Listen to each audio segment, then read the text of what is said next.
Hey guys, what's up? I am back in the saddle, back to work. So I want to drop some knowledge real quick while I drive and go ahead and get this series going again. So let's talk about it. You're a brand new agent. You just got your first listing. Now what?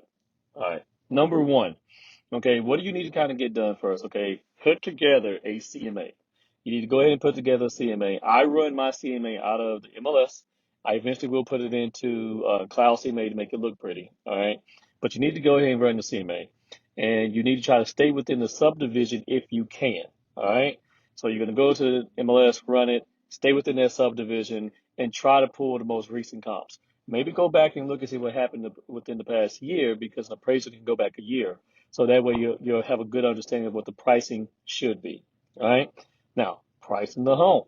All right. This market is surging a little bit, but do not get cocky.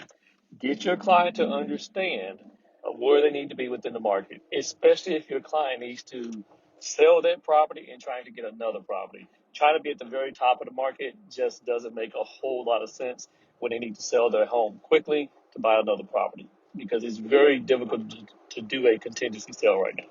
All right, that's number one. Number two, all right, find out how much money your client owes on their home. All right, so in order to prepare a net sheet to tell your seller what they're going to walk away from, you need to have that. And most agents don't do net sheets. I can tell you that right now because they don't want to be held accountable for numbers. So you can find out how much your buyer owes on the property. Ask them this question. Ask them to get you the payoff amount on the home. Number one. Number two, look and see what the taxes are. Ask your seller once again how much the taxes are, but look it up in real estate tax as well and pull that number. If you can get to the new tax amount for 2020, because it's about to change for everybody, try to get that amount. All right, so you'll need to know that. All right, if they're in an HOA, you need to find out what the HOA transfer fee is and how much the HOA resale certificate is for their property. Your seller won't know that, but they can easily go on their Facebook page and post a question and find on their neighborhood Facebook page because everybody complains about it. I mean, everybody, when they sell a property, is complaining about the HOA resale certificate because they're paying $500 for that, and then a transfer fee, which is nothing more than a bunch of PDF emails. They're paying another $300 for that. So they should be able to get that information. This is the information you're giving your seller to be prepared. Okay? All right. 3, your survey needs to get the survey. Okay? Ask them to go look for the survey. Send them a picture of what a survey looks like so they understand what they're looking for. Ask them to get that. And then also, you need to get the sales disclosure prepared for them to go as well. So when you go to the listing appointment, you can have a presentation. I actually have a listing presentation. If you don't have one, look it up in Canva.com, and you can find listing presentations in Canva. Put your face on there and start changing it up, and now you have a listing presentation. All right. So when you get to the listing presentation, what do you do next? Your job in the listing presentation is to find out a couple things. Okay. Listen. This is what you got to know. This is how you sell. What they want, how much money they're trying to make. Right? So what they want, when they want it, where they want it. Okay?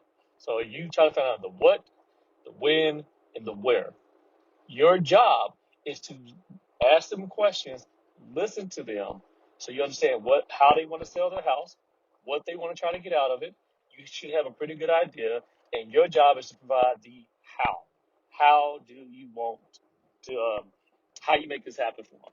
If they have all these questions and you don't provide a plan, if you're not giving them a plan, then they're not going to sign with you.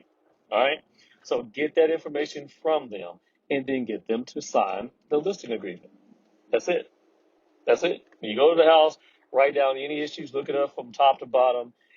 Give them a list of things that they can do to make it and patch the house up, make it more presentable if it needs to be done that way. If they want to do a quick sale, then holiday we start doing an investor sale, whatever. But you got to make sure you understand what they want, where they want to buy their next house in, when they want to get this done by. Your job is to provide the how, okay, and then show them in the how much money they're going to walk away with. When they start seeing that they're going to walk away with hundreds of thousands of dollars, that's it. That's your client. But if you go to a listing presentation and you're not giving them a how, you're not giving them a plan, and you're not telling them how much money they're going to walk away with it, they ain't gonna be your client. The next person knocking on their door who gives them that, it's their client. All right. Anyway, I wanted to drop this knowledge real quick. Hope you guys are doing well. If you have any questions, holler back. Peace.